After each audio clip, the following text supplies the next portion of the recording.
Hello everyone, ഇന്ന് നമ്മൾ ഉണ്ടാക്കാൻ വേണ്ടിയിട്ട് പോണതെന്ന് പറയുന്നത് നെയിം സ്ലിപ്പാണ് കേട്ടോ. Back to school craft idea ആണ്.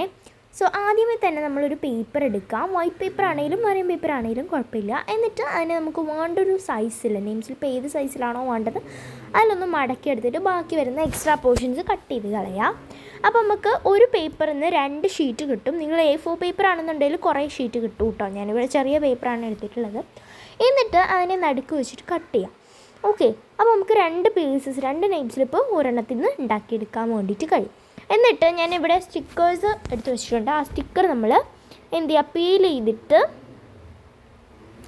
നമ്മൾ ആ ഒരു പേപ്പർ പീസിലോട്ട് ഒട്ടിച്ചു കൊടുക്കാം. ഓക്കെ, നമ്മൾ പീൽ ചെയ്ത് ഒട്ടിക്കാം. സോ ഇത് ഞാൻ വേറൊന്നിലും ഒട്ടിച്ച് വെച്ചിരുന്നതാണ് കേട്ടോ. പക്ഷേ ഞാൻ ഉണ്ടാക്കി വന്നപ്പോൾ കുറച്ച് നെയിം സ്ലിപ്പുകൾ കുറവായിരുന്നു. അതുകൊണ്ട് ഞാൻ മറ്റേതിൽ നിന്ന് ഇളക്കിയിട്ട് എടുത്തതാണ്. അപ്പോൾ നമ്മൾ ഇത് ഒട്ടിച്ച് കൊടുക്കുക. ക്യാമറയിൽ കാണുന്നുണ്ടോ എന്ന് എനിക്കറിയില്ല. ഓക്കെ, അപ്പോൾ നമ്മൾ ഒട്ടിച്ച് കൊടുത്തിട്ടുണ്ട്. നന്നായിട്ട് പേസ്റ്റ് ചെയ്ത് കൊടുക്കുക കേട്ടോ.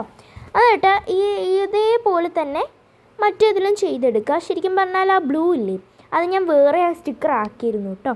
എന്നിട്ട് നമ്മൾ നെയിം അതേപോലെയുള്ള കാര്യങ്ങളൊക്കെ എഴുതാൻ വേണ്ടിയിട്ട് എഴുതി കൊടുക്കുക. Name, class, division. ക്ലാസ്സും ഡിവിഷനും ഞാൻ നേരത്തെയാണ് എഴുതുന്നത്. ക്ലാസ് എന്ന് എഴുതിയിട്ട് ഒരു ആരോ കൊടുത്തതിന് ശേഷം കുറച്ച് സ്പേസ് കൊടുത്തിട്ട് ഡിവിഷൻ എന്ന് എഴുതുക.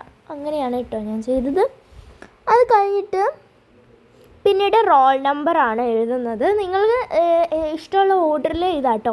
സ്കൂൾ ഏറ്റവും ലാസ്റ്റാണ് എല്ലാവരും എഴുതല്, അതുകൊണ്ട് ഞാനും ഏറ്റവും ലാസ്റ്റാണ് കേട്ടോ എഴുതിയത്. അത് കഴിഞ്ഞിട്ട് സബ്ജക്റ്റ് എഴുതി കൊടുക്കുക, എന്നിട്ട് സ്കൂളും എഴുതി കൊടുക്കുക ലാസ്റ്റ്. സോ ഇത്രയും എഴുതിയതിന് ശേഷം നമ്മൾ എന്ത് ചെയ്യുക, ഇതേപോലെ തന്നെ മറ്റേ പേപ്പറിലും എഴുതി കൊടുക്കുക കേട്ടോ. സോ ഞാൻ ഈ ഒരു സ്റ്റിക്കറായിരുന്നു ലാസ്റ്റ് ഒട്ടിച്ചിട്ടുണ്ടായിരുന്നത്. അങ്ങനെ 2 പേപ്പറിലും എഴുതി കൊടുത്തതിന് ശേഷം നമ്മൾ ഇതിന് ബോർഡർ കൊടുക്കാം. ബോർഡർ ഇല്ലാതെ ഇതിനൊരു ഭംഗിയില്ല. അപ്പോൾ ഞാനിങ്ങനെ ഒരു വേവി പാറ്റേണിൽ ഗ്രീൻ കളർ സ്കെച്ച് ഇട്ടിട്ടാണ് ചെയ്യുന്നത്.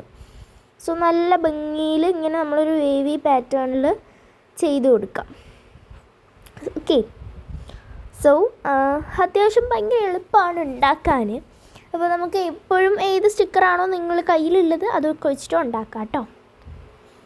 സോ ഓക്കെ, നെക്സ്റ്റ് നമ്മൾ എന്ത് ചെയ്യാം, ഇതേപോലെ തന്നെ 2ലും ചെയ്തെടുക്കുക. ഇപ്പോൾ ഞാൻ കുറേ ഉണ്ടാക്കി വെച്ചിട്ടുണ്ടായിരുന്നു, അതിൻ്റെ അകത്തോട്ട് ഇതും ഇട്ട് കൊടുക്കുക കേട്ടോ. ഇനി നമുക്ക് ഫൈനൽ റിസൾട്ട് നോക്കിയാലോ. ഇത്രയും ഞാൻ ഉണ്ടാക്കി വെച്ചു, അതായത് 20 സ്റ്റിക്കേഴ്സോളം ഞാൻ ഉണ്ടാക്കിയിട്ടുണ്ട്. ഇതിൻ്റെ മുകളിൽ കൂടെ ഇനി സെല്ലോ ടേപ്പ് ഒട്ടിക്കണം കേട്ടോ. സെല്ലോ ടേപ്പ് ഇപ്പോൾ എൻ്റെ കയ്യിലില്ല. സോ ഇതാണ് നമ്മുടെ ഫൈനൽ ലുക്ക് എന്ന് പറയുന്നത് കേട്ടോ. ദേ കണ്ടോ, ടോട്ടൽ 20 എണ്ണം നമ്മൾ ഉണ്ടാക്കിയിട്ടുണ്ടായിരുന്നു. അപ്പോൾ ഇന്നത്തെ വീഡിയോ ഇത്രേ ഉള്ളൂ. ബൈ.